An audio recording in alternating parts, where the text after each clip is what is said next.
আজকে সকাল 10টা গণভবনের সকল শহীদদের মা বাবাদের সাথে কথা বলে তাদেরকে আর্থিক সহযোগিতা করেছে প্রধানমন্ত্রী শেখ হাসিনা। তাদের সাথে কথা বলার সময় সে নিজেও আবেগপ্রবণ হয়ে পড়েন, তাদের কথাগুলো শোনেন এবং বুঝতে চেষ্টা করেন তাদের কষ্টগুলো। প্রধানমন্ত্রী শেখ হাসিনার সাথে কথা বলার সময় শহীদদের বাবারা নিজেরা আবেগপ্রবণ হয়ে পড়েন, কান্নায় ভেঙে পড়েন তারা। তাদেরকে সান্ত্বনা দিতে গিয়ে প্রধানমন্ত্রী নিজেও আবেগপ্রবণ হয়ে পড়েন। তো প্রিয় দর্শক বন্ধুরা, আপনারা তো সবাই জানেন বাংলাদেশের কোটা সংস্কার আন্দোলনকে ঘিরে কিছু ছাত্র মুখোশধারী জঙ্গি বাংলাদেশের বিটিভি ভবন, সেতু ভবন, মেট্রো রেল এসব জায়গায় ধ্বংসযজ্ঞ চালিয়েছে। সেটার জন্য বাংলাদেশের যে বাহিনী, পুলিশ বাহিনী, সেনাবাহিনী, যত বাহিনী আছে তারা আমাদের ছাত্র ভাইদেরকেও গুলিবিদ্ধ করেছে। তাদের যে বাবা মা যারা শহীদ হয়েছেন তাদের বাবা মাদের সাথে আজকে সকালে আমাদের প্রধানমন্ত্রী শেখ হাসিনা কথা বলেছেন, তাদেরকে আর্থিক সহযোগিতা করার চেষ্টা করেছেন এবং তাদেরকে সাথে কথা বলার সময় প্রধানমন্ত্রী নিজেও আবেগপ্রবণ হয়ে পড়েন। চলুন আমরা দেখে আসি সেই ভিডিওটা। আমি তো বুঝি আপনাদের ভেতরে আমাদের প্রতিনিয়ত এই বাপ মা ভাই বউ এদের হারানোর ব্যথা নিয়ে আমাদের চলতে হয়। এমনকি লাশটাও তো দেখতে পারিনি, কাফন দাফনটাও তো করতে পারিনি, দেশেও ফিরতে পারিনি। 6 বছর আসতে দেয়নি আমাকে।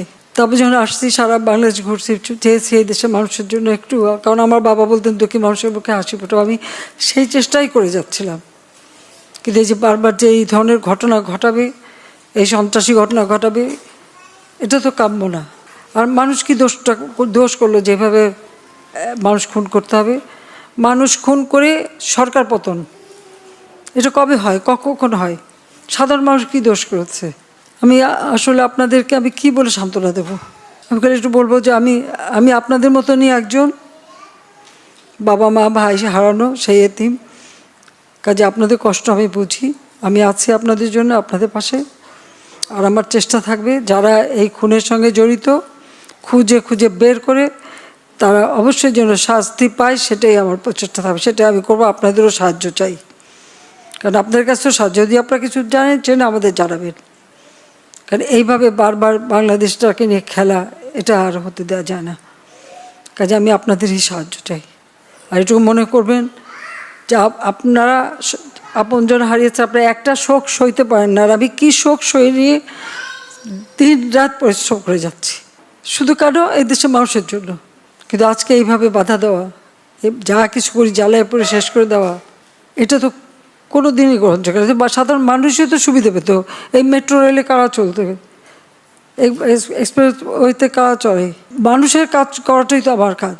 আর মানুষ মেরে লাশ ঝুলিয়ে রাখার মতো এই বর্বরতা, জানোয়ারের মতো ব্যবহার, এটা কি কেউ করতে পারে? এটা কি কোনো একজন মুসলমানের লাশ ঝুলায় রাখবে পা বেঁধে?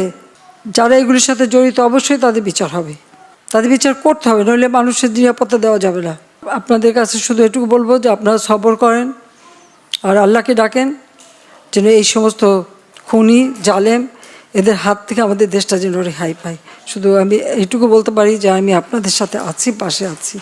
আজকে যদি ভালো সময় হতো কত হাসি খুশি করে সবাই যেতে পারতেন। আর এখন আমারও আপনাদের চোখের পানি দেখতে হচ্ছে, এটাই সবচেয়ে কষ্ট। স্বজন ব্যথা ভোলান না, সেটা আমি জানি। তারপরও আল্লাহ আপনাদের সর্বদিক, সেটা আমি চাই। তো আপনারা তো সবাই দেখলেন আমাদের প্রধানমন্ত্রী শেখ হাসিনা সকল শহীদদের বাবা মাদের সাথে কথা বলেছেন। সে তাদের কষ্টগুলো বোঝার চেষ্টা করেছেন, সে নিজেও আবেগপ্রবণ হয়ে পড়েছেন।